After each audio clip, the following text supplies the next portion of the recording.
Hi, Mimi. How are you? Good to talk to you again. Good to talk to you too.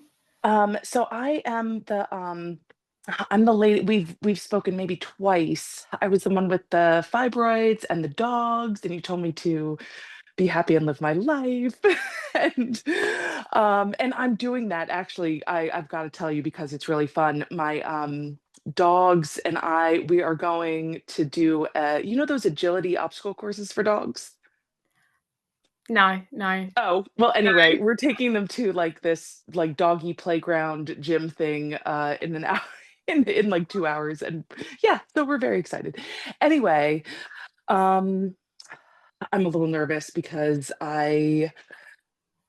um I have an idea of what I want to say or ask for help with, but I've had a lot of resistance to it a lot of my life. And I've also worked on it a lot and healed some layers of it. But uh so I um it's food addiction. Like I'm pretty addicted to food, and I have a um yeah, it's a problem. Oh, sweetheart, I'm so sorry. Talking from a ex-bulimic person, that's been for So you. So I know is it how long? Do you just eat or is it like bulimia or what is it? How does it manifest?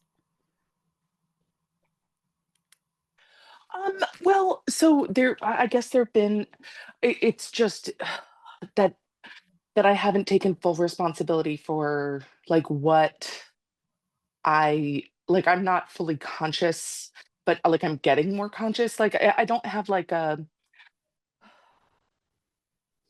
it's just I've never really had a very healthy relationship, I suppose, with food.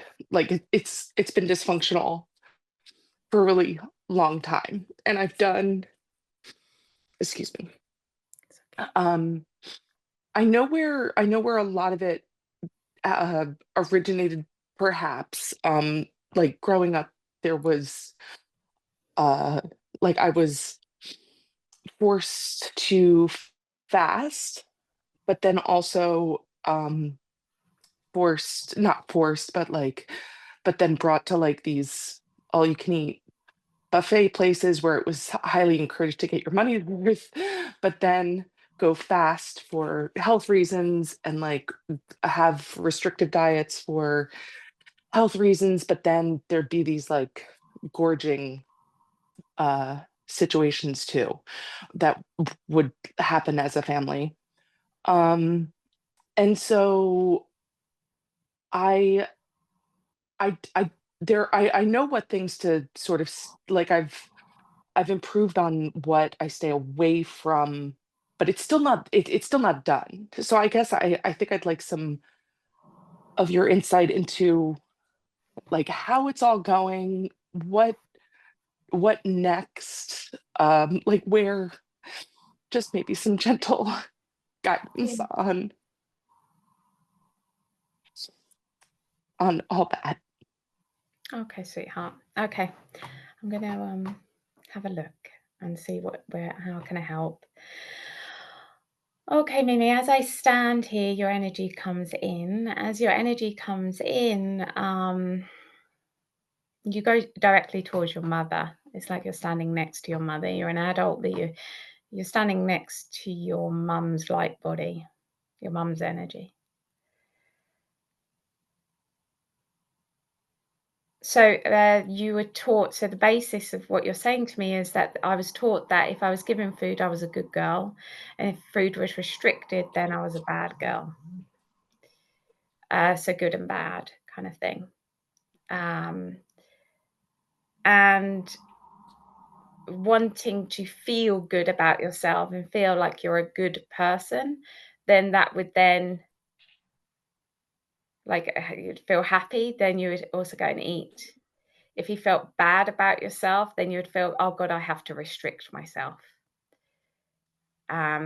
So it's the food is just a reflection of how you feel about yourself, and this is a programming that you've had.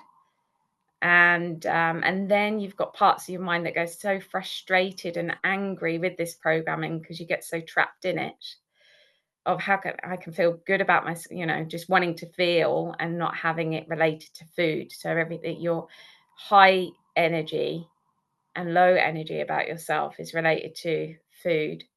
And then I can see a lot of anger and frustrated in other parts of your brain where you just want to break out of this like imprisonment that you're feeling. Yeah. Yeah, and that's really okay.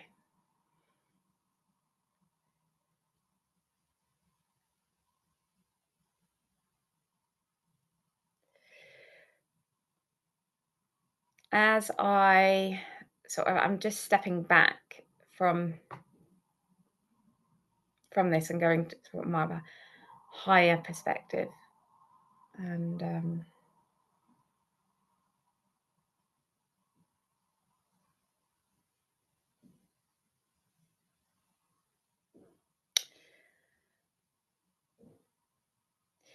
you place a lot of attention on this, and in a way that kind of gets you more. Do you know, like there's a lot of attention placed upon food, and in a way, because you're trying to figure this out by sorting the food out. Um, so what I see is a lot of anger and frustration because you're still trying to figure out a way to eat in a healthy way, where your higher energies are saying actually placing the attention on it actually enhances it. So, like when people go, well, I don't do diets, but when I used to do diets, then you'd get obsessed. You'd go in and then you'd like counting calories or whatever it is. It kind of you go into like and that's what I feel you may be doing. Um, the emotion of this is actually not even about food. It's about the love you felt from your mum. And so underneath all this, the food is like a symptom of the problem.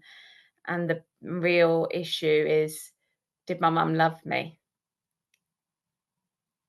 And I feel like um, that is deep. So you've got that, and I feel so much emotion when I'm in this because these are kind of the really strong insecurities that fuel all this food issue. And the food is just a symptom. The actual issue is questioning if your mum loves you or not. And I feel that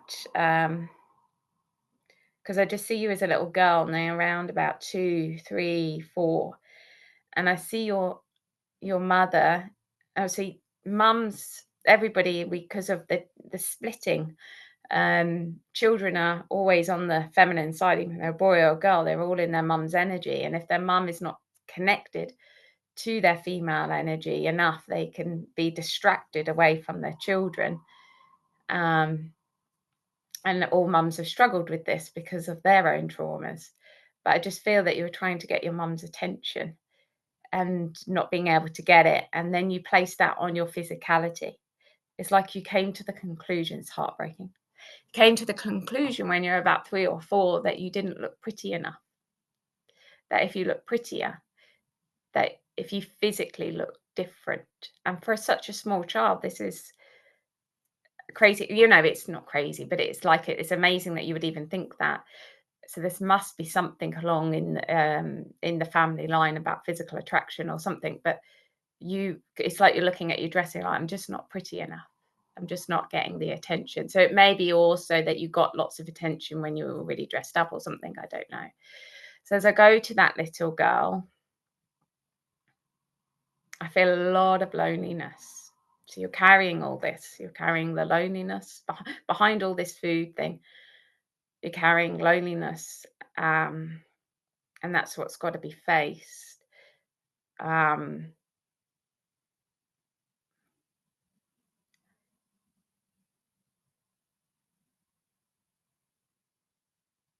you try to protect the loneliness by going, "No, I'm okay with I'm fine by myself. I don't need anybody." It's start but deep down, you really want your mum to come in and just love you and just have that one-to-one attention. So the food is also a distraction from these emotions that you're hiding, that you're suppressing with the food. Am I loved? Loneliness, and I don't need people. Like all these sort of, and these feelings have got to come out because these feelings are what's fueling the food. So then the question is, how does these come out? And at the moment, the food is kind of just going in the circle. It's it's these emotions have to get out. So like it's maybe talking this out, and understanding why your mum wasn't there to the capacity that you needed her, and there was nothing wrong with you at all.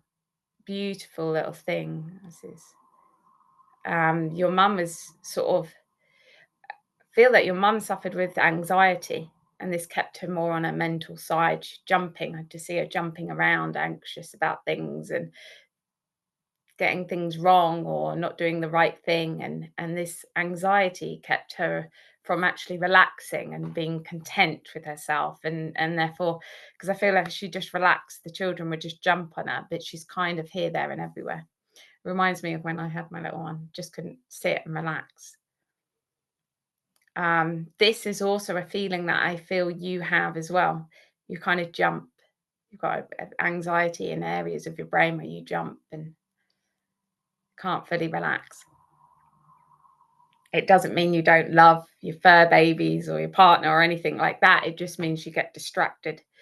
And you as a little girl being as just needing far more than that your mum than she could give, kind of thing, at that time. Is this making sense? This is so spot on. Mhm. Yeah, Yeah, yeah, yeah. It's really hard. it's really spot on. The physical, the attention to the physical was spot on. My family, yeah, a lot of their attention was on the physical for part of their business. My dad actually was a bodybuilder, so there was a lot of attention Oh, to the yeah. physical. And my older sister, I guess is the pretty one, you know? But yeah, everything you said about my mother, and I think we'll probably have to do some more on this stuff with my mother because we're estranged. And that is a deep question that I've been that I've been trying to get to the okayness of, like, asking that question, whether, um, uh, her love, but also knowing that she had some, limits, a lot of limits to that, but also the anxiety, and the jumping is spot on Mm. also. So I think I've got a lot to listen back and, process. Thank you. Yeah, you're so welcome. Lots of love, big hugs, and well done because that's a lot to face. But also, you can come out of it. Yeah, it's not a. You can heal this. Yeah, Yeah, once those emotions come out, you'll have nothing running the food thing. Yeah. wonderful, wonderful. Okay. Thanks again, Becky. You're welcome. Bye. Lots of love. Bye bye.